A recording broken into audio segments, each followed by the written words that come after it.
ধারাবাহিক মাসিক সাহিত্য সভা আয়োজন এবং ফলপ্রসূ করা ছোট কাজ নয়। সেই কাজ দীর্ঘদিন ধরে নিরলসভাবে করে চলেছেন সম্মাননীয় শ্রী রামপ্রসাদ মুখোপাধ্যায়।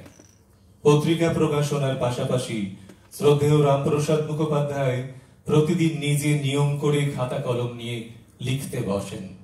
এই দীর্ঘ সময় ধরে রামপ্রসাদ মুখোপাধ্যায়ের ধারাবাহিক চর্চাকে স্যালুট জানাতে আকাশ সাহিত্য পুরস্কার, প্রথম আকাশ সাহিত্য পুরস্কার 2025 প্রদান করা হচ্ছে শ্রদ্ধেয় শ্রী রামপ্রসাদ মুখোপাধ্যায়ের হাতে।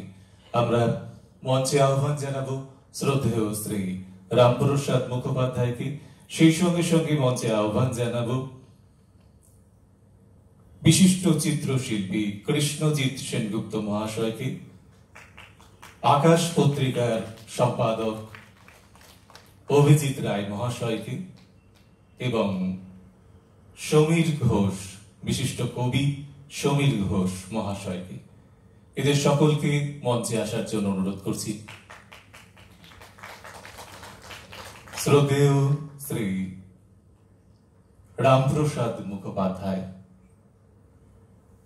কৃষ্ণজিৎ সেনগুপ্ত বিশিষ্ট চিত্রশিল্পী, সমীর ঘোষ বিশিষ্ট কবি। আমরা আকাশ সাহিত্য সম্মাননা পুরস্কার তুলে দেব। প্রথমে স্মারক প্রদানের আগে উত্তরীয় প্রদান করছেন, আমাদের বরণ করে নিচ্ছেন আকাশ সাহিত্য পত্রিকার সম্পাদক অভিজিৎ রায়। সেই সঙ্গে সঙ্গে আর্থিক যে পুরস্কার, আর্থিক পুরস্কার সেটা তুলে দেওয়া হলো। আমরা জানি 5,000 টাকার একটি চেক, সেটি তুলে দেওয়া হলো। এবারে কৃষ্ণজিৎ সেনগুপ্ত এবং সমীর ঘোষ দুজনে মিলে স্মারক উপহার তুলে দিলেন। বই প্রকাশ হবে সমীর ঘোষ এর নির্বাচিত 72 যে পত্রিকা, সেই পত্রিকা, আচ্ছা বই নির্বাচিত 72 একটি বই সংকলন, 72টি কবিতা সংকলন রয়েছে, সেটি প্রকাশ হবে এবং প্রকাশ করবেন আমাদের 3 জন বিশিষ্ট অতিথি। এখন মঞ্চে যারা রয়েছেন, শ্রী রামপ্রসাদ মুখোপাধ্যায়, শ্রী সমীর ঘোষ এবং শ্রী কৃষ্ণজিৎ সেনগুপ্ত রয়েছেন। অভিজিৎ রায় আবরণ উন্মোচন করে আমরা এই বইটির জনসমক্ষে প্রকাশ করব। 72টি কবিতা সংকলন,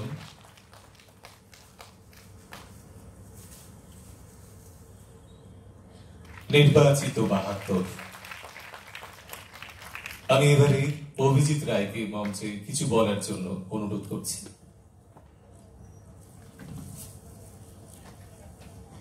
একটু পরিচয় আগে দিয়েছিলাম, এখন যেটা হচ্ছে যে আকাশ সাহিত্য পুরস্কার আমরা যাদেরকে দেব, স্মারক আর্থিক মূল্য ছাড়াও তারা যে বিষয় নিয়ে কাজ করেন, তিনি যে বিষয়টা নিয়ে করেন, কবিতা, গল্প, প্রবন্ধ, তার একটি বই আমরা আমাদের প্রকাশনার তরফ থেকে প্রকাশ করব।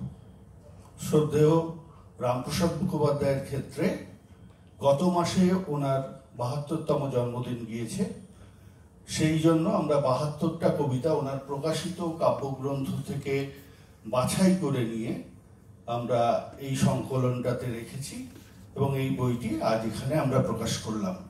ভবিষ্যতে যাদের যাদের আকাশ সাহিত্য পুরস্কার প্রদানের জন্য নির্বাচিত করা হবে, তাদের প্রত্যেকের ক্ষেত্রেই একটি করে বই আমরা প্রকাশনার দায়িত্ব নিচ্ছি, আর্থিক সম্মাননার পুরস্কারের পাশাপাশি। ধন্যবাদ। অসংখ্য ধন্যবাদ জানাবো অভিজিৎ রায় মহাশয়কে। এবারে আমরা শ্রী রামপ্রসাদ মুখোপাধ্যায়, আকাশ সাহিত্য পুরস্কার প্রাপক যিনি, তার কাছ থেকে কিছু কথা শুনব। সম্মাননীয় শ্রী রামপ্রসাদ মুখোপাধ্যায়।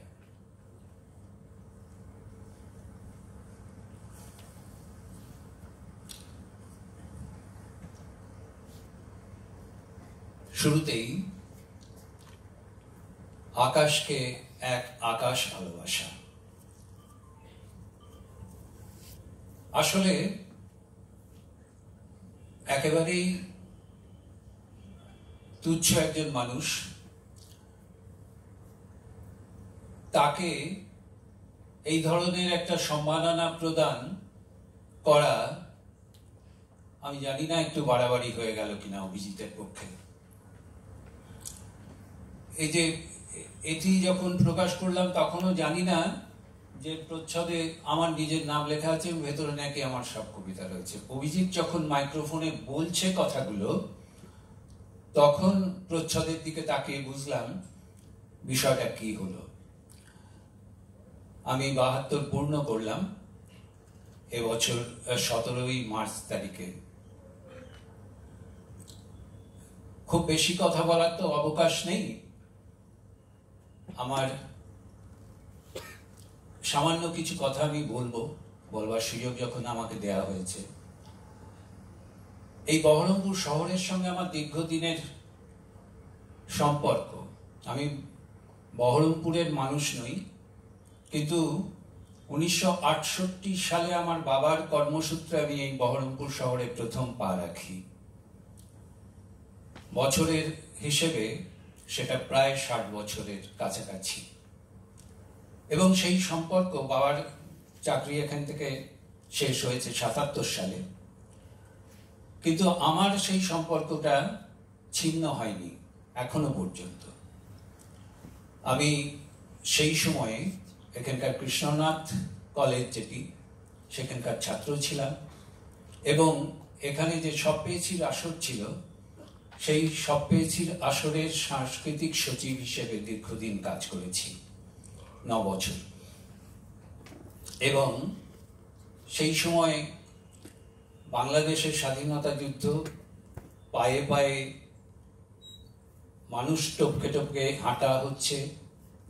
কলেজের ছাত্র হিসেবে সে সময় আমি আর সকলের সঙ্গে, সহপাঠীদের সঙ্গে, সতীর্থদের সঙ্গে সেই সেবামূলক কাজের মধ্যে তাদের সঙ্গে মিশে গিয়েছিলাম।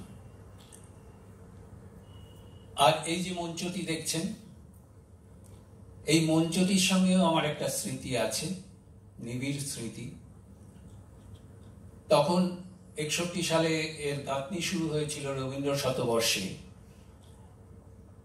যখন রবীন্দ্র মেলা শুরু হবে এখানে, সেই রবীন্দ্র মেলার সঙ্গে আমার বাবা রয়েছেন, পাশেই কলেজ পেছনে প্রীতি গুপ্তা রয়েছেন অধ্যক্ষা, আরো সকলে রয়েছেন এই জেলার অগ্রগণ্য মানুষ যারা, শ্রদ্ধেয় মানুষ যারা। আমি তখন নিতান্তই তরুণ বয়সী, আমিও জুটে গিয়েছিলাম সেই দলে। শক্তি মন্দির পাশে সেই শক্তি মন্দির প্রাঙ্গণে রবীন্দ্র মেলা হয়েছিল প্রথম বছরের। আমাদের সবপেছির আসরে সকলে মিলে ঠিক করলাম যে এখানে একটা অনুষ্ঠান করতে হবে।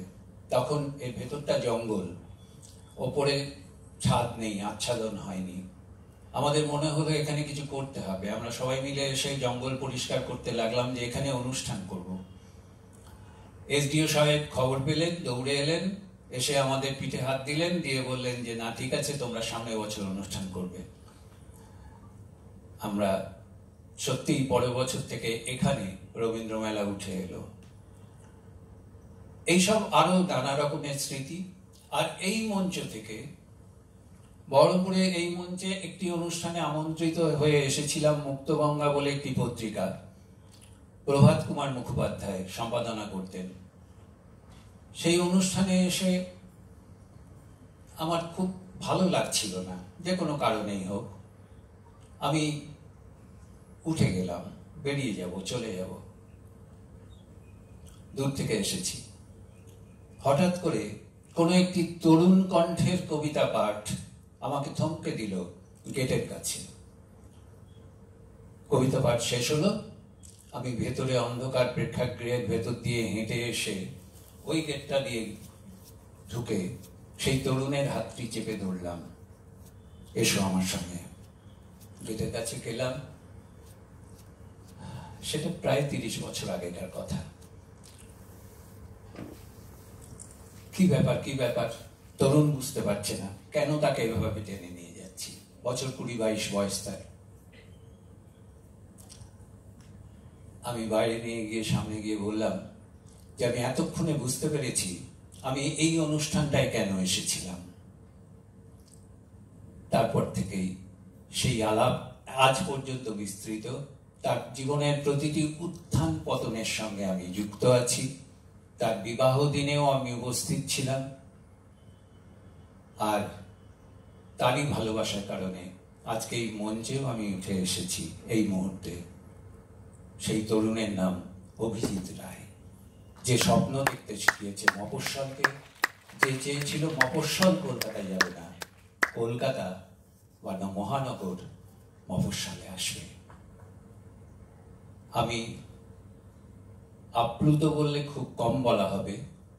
আজকের এই সম্মাননা আমরা যে বয়সে পৌঁছেছি, আপনারা যারা এখানে আছেন তাদের অনেকেরই অভিজ্ঞতা। বিভিন্ন জায়গায় আমাদের যেতে হয়। অভিজিৎ তার কথাতেও বলেছে আজকাল মুড়ি মুড়কির মতো সম্মাননা, মেমেন্টো ইত্যাদি পাওয়া যায়। আমার ঘরে আর জায়গা দেওয়া যাচ্ছে না, ছোট্ট বাড়ি, কিন্তু কখনো কখনো বুকের ভেতরটা কেঁপে ওঠে এই ধরনের সম্মাননা পেলে, ভালোবাসা মেশানো এই সম্মাননা। আমি সত্যিই খুব মুগ্ধ এবং আনন্দিত। এই আনন্দ নিয়ে আজকে রাত্রেই ফিরে যাব, 12টার সময় হয়তো বা পৌঁছবো বাড়িতে। শুধু যাওয়ার আগে এটুকুই বলি, অভিজিতের জয়যাত্রা শুধু অভিজিৎ নয়, তার সহধর্মিণী আমার ছোট বোন শ্রাবণী, নামটা মনে করতে হলো কারণ মিঠু বলে ডাকি তো তাকে। তাদের দুজনের জন্যই আমার ভালোবাসা গাঢ় থেকে গাঢ়তর হবে। তাদের সমস্ত প্রয়াস সার্থক হোক। আপনারা যারা এসছেন, এই শিবাশীর সামনে রয়েছেন, উনি আমাকে চেনেন না, কিন্তু আমি ওকে খুব ভালোভাবে চিনি, মানে ওর লেখার কারণে আমি চিনি। ওর একটি উপন্যাস আমার ভীষণ প্রিয় উপন্যাস, কান্ন। সে বইটি আমি বারবার পড়েছি, পড়তে পড়তে কাউকে পড়তে দিয়েছি আর ফিরে পাইনি। এটা খুব বেদনার। আমি অনেক চেষ্টা করেছি আবার কিনবার, কিন্তু সেটাও পাইনি, কিনতে পারিনি, বোধহয় বাজারে এখন আর পাওয়া যায় না। অসাধারণ একটি উপন্যাস। আপনারা জানি না আপনাদের সুযোগ হবে কেন, কারণ বইটি আমি পাচ্ছি না, কিনতে পাচ্ছি না। তো এইরকম ভালোবাসা। আমি গ্রিন রুমে ছিলাম, মৃণাল দা হঠাৎ এসে বললেন রামপ্রসাদ দা এসছেন, আমাকে আসতেই হবে এখানে। তো এই শহরে পরবর্তী প্রজন্মের আরো অনেকের সঙ্গে আমার আলাপ হয়েছে। আমার শ্রদ্ধেয় অগ্রজ সন্দীপ দা রয়েছেন এখানে, তার প্রতি আমার ভেতরে সবসময়কার একটা আনন্দ মিশ্রিত শ্রদ্ধা ভালোবাসা আছে। তো এইটুকুই। আর আরেকটি সামান্য কথা বলবো, আমাকে একটি অর্থমূল্য দেওয়া হয়েছে। আমি সবিনয়ে আকাশের জন্য সেই অর্থমূল্যটি রেখে যেতে চাই। ধন্যবাদ সকলকে।